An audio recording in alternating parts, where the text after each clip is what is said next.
Hello everyone, আজকে আমাদের বাড়িতে সকাল সকাল কিন্তু বড়ি দেওয়া হচ্ছে। মা আর কাকিমা এখানে তো বড়ি দেওয়া শুরু করে দিয়েছে। আর এদিকে কাকু করছিল হলো মেন কাজটা, সেটা হলো কিন্তু ফ্যাটানো। এটা যতটা ভালো হবে বড়িটা কিন্তু ততটাই ভালো হবে। আর এরকম বড়ি দেওয়া এখন কিন্তু অনেকই কমে গেছে। এখন তো সবাই বাজারের কেনা বড়ি খায়। আগে যেমন শীতকাল মানেই প্রত্যেকটা বাড়ির ছাদে ছাদে এরকম বড়ি দেওয়া হতো, আর সেই আনন্দটাই কিন্তু ছিল অনেক আলাদা। সেই আনন্দ আর এখন খুঁজে পাওয়া যায় না। আর বাজারে কেনা বড়ির থেকে আমার কিন্তু এই হাতে বানিয়ে এরকম বড়ি খাওয়া বেশি স্বাদ লাগে।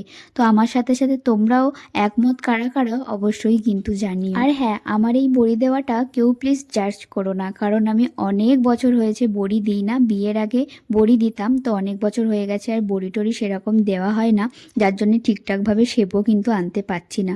আমার খুব ভালো লাগে বড়ি দিতে, ওই জন্যই মা কাকিমার সাথে সাথে আমিও কিন্তু বসে পড়েছিলাম বড়ি দিতে। আর এদিকে দেখো আমাদের বড়ি দেওয়া কমপ্লিট। আর আজকের এই ভিডিওটা কেমন লাগলো অবশ্যই জানিও। ভালো লাগলে লাইক কমেন্ট শেয়ার করে দিও।